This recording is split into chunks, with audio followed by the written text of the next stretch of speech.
Look over there. When I was growing up in Riverside, Connecticut, my best friend from Cape Cod was one of those kids who made mini blockbusters with just a home movie camera, a little imagination, and some fine acting by me. Oh my God. Decades later, these homemade epics found a huge audience when they hit the internet.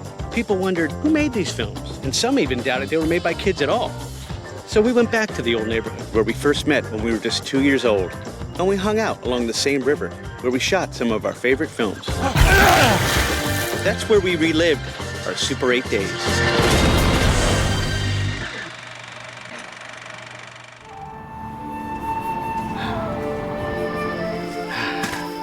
Time to recount how this voyage began. If you were a kid in the 70s, you were exposed to a lot of cool stuff. And as an only child, I was plopped down in front of a TV a lot. And I really became obsessed with classic sci-fi and horror films.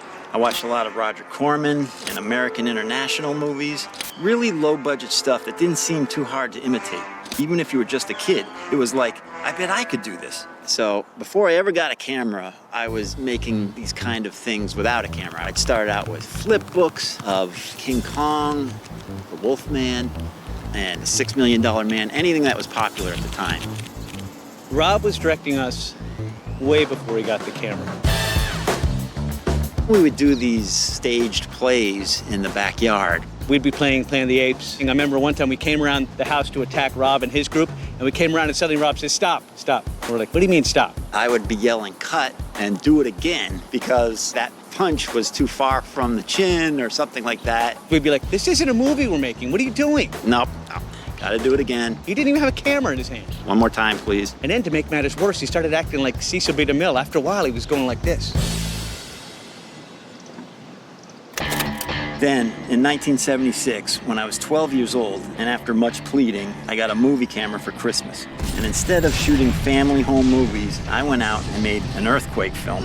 And after that one surprised everyone, I made a movie every month. I made Amazing Colossal Man ripoff. Flash Gordon with Buster Crabbe was getting played over again because of Star Wars, so I tried to make one of those.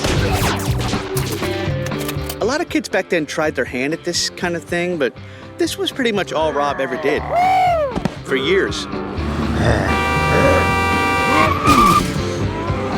These films were only about 3 minutes each, and that's because that's how long these film cartridges were. They're 50 feet each, so when you got down to like 5 or 6 feet left, you had to end these movies quick. If you ran out of film, you pretty much ran out of luck. So it was like, kill the alien, kill the shark, kill everybody. Next, you had to get your film developed. It's not like digital where you can instantly see exactly what you just shot. So I would ride my bike to this tiny drive-through kiosk in a shopping center parking lot. It was called Photomat, and you'd hand the film off to the person sitting inside. Then all week, you lose sleep over it, wondering, when am I getting this movie back and what's it gonna look like? I hope it's good, I hope it's good, I hope it came out, I hope it's exposed. The final step was editing, and cutting-edge technology at the time was this reel-to-reel, hand-cranked viewer that was so dimly lit you could barely see your footage. It came with these tiny splicing tapes you had to peel and stick. It could really drive you nuts. Even worse was this angled razor that cut your film in an interlocking pattern. It wasn't a straight razor blade. It was a diagonal cut, and that way you could tell how the film fit together like a puzzle. So every time a cut went by on the screen, you'd see this giant diagonal lightning bolt and dirty tape go by, and you'd be like, what was that? Ben, look, there's a kid out there. Let's go.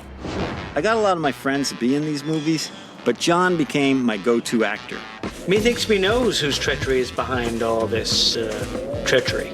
I wasn't an actor until Rob got that camera and said, okay, we're gonna make a movie.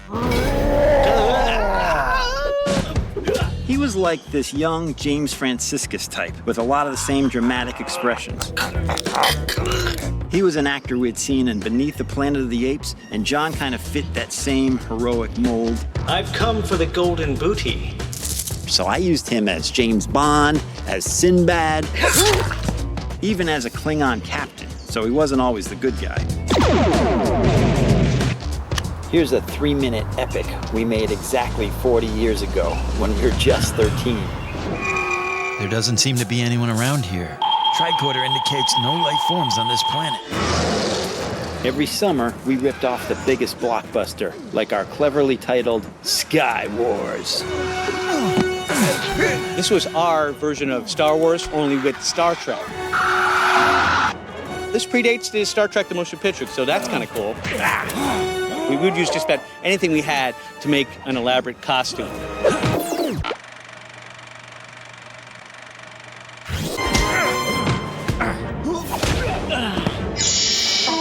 Greetings, Captain. I put on a down parka backwards. Now the problem is it's like May or June, so I'm like boiling. My mission is to make all your nightmares come true. The backwards jacket, I recommend it, kids. Farewell.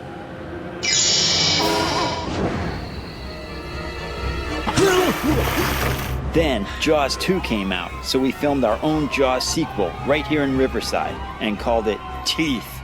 We're gonna do Jaws. You're gonna be Brody. You say your husband never came home from swimming? Yes, what do you suppose happened? Could it be another? I had my grandfather build a shark out of styrofoam. He made the head, he made the teeth, he made a fin which we dragged along with a piece of twine. I tried to be like Spielberg and not show the shark too much. And I think he was a little disappointed because he thought he was going to see the shark a lot more. Oh well. We had always been big fans of the stop motion epics, and when Rob's first camera wore out, he got a better one with more features. And he started animating whatever dolls and toys he had laying around. Look at that! I ended up getting this Bell & Howell one that's just loaded with stuff. It had the single frame capability so that you could do stop motion animation like my heroes, Harryhausen and Willis O'Brien. Hey, look out! So I went right out and started shooting the movie that I'd always wanted to make, my own version of King Kong. I used every friend, every action figure, every model kit I could get my hands on. And it took almost a year to make. You can actually see the seasons changing back and forth right in the middle of the scene. It's Kong! Follow me! This one took a lot of work because to me, if you're gonna do King Kong, you gotta have the log scene. You gotta have dinosaur battles. And you gotta have panic in the streets. Hey, Tom, look at this. There are skeletons all over the place. The next summer, Alien came out, so I made my own and called it Star Beast, which was the original title of Alien. Let's get out of here! This time I was able to get adults in. My mother and her friends would show up, and they thought they were just gonna have fun for the day. They had some beers on set. Back to the ship! Let's go! And when they saw the movie later, they're like, oh my gosh, we probably should have tried a little harder, because this is pretty cool. Oh no!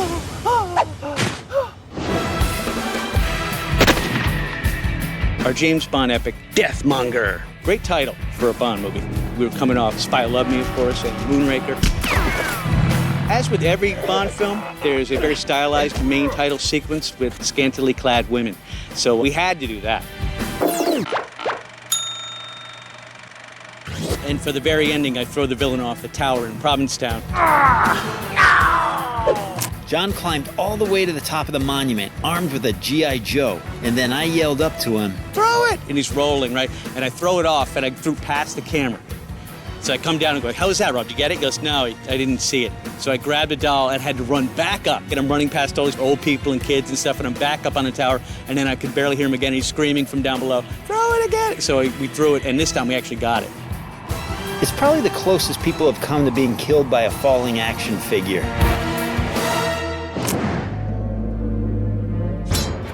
When the 80s rolled around, we made our very first original epic. Really, just a Sinbad Conan knockoff. The title was Lord of the Wasteland, which we stole from a lyric by our favorite band, Kiss. Prepare to die! Living on Cape Cod, I had all these cool locations, like dunes that went on for miles. The castle of the evil lord, Actor Khan. We were getting better with special effects now, and I remember we used a lot of in-camera trickery on this one.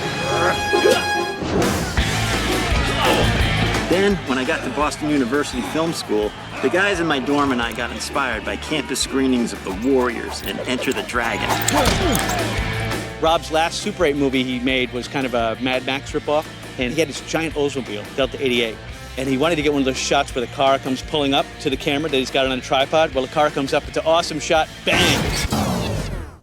Camera dies. And that was the end of it. That was the end of his Super 8 movie, as far as I know.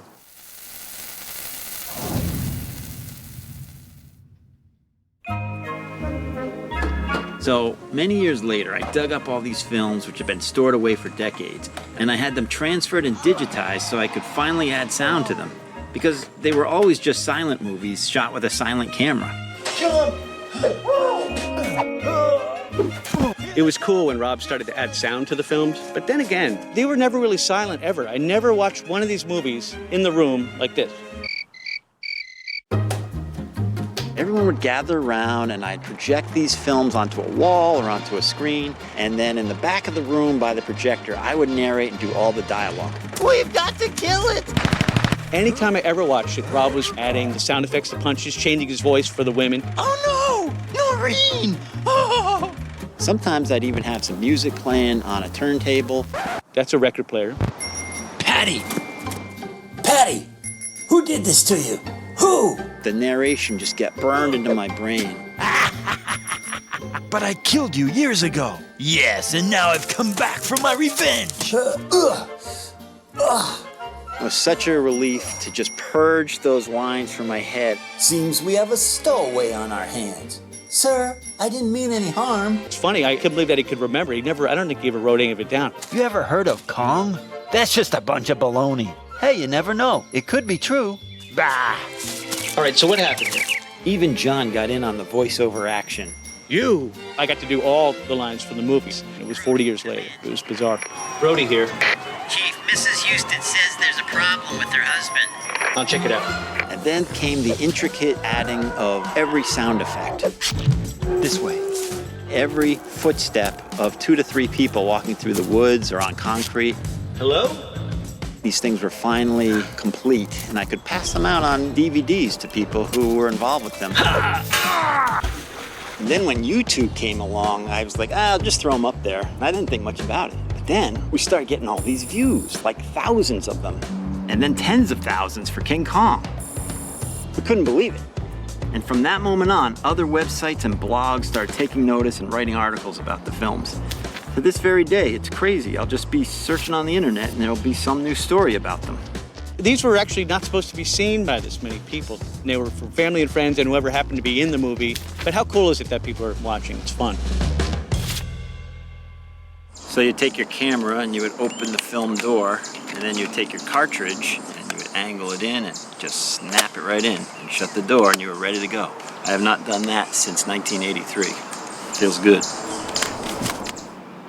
So John became a teacher in suburban New York, and he also runs a summer camp for film geeks like himself. I started a production company in LA, and just like my early years, I produce, direct, and edit pretty much every job I get. But I think of those Super 8 days as some of the best times. There were no budgets, no giant crews, no interference from anyone, except maybe a few worried moms. Just a couple of friends making something cool as best as they could. It was a lot more personal and just a lot more fun.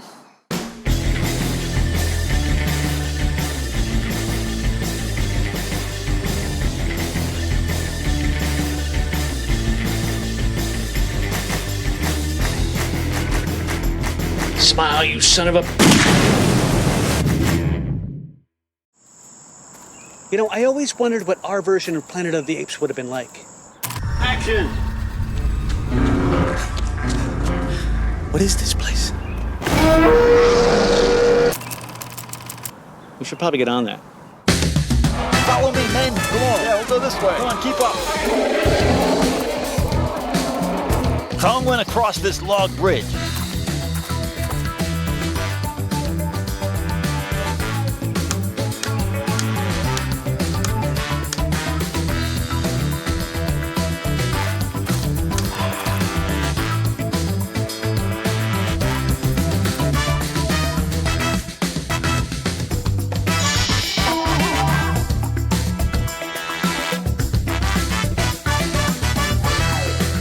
Farewell.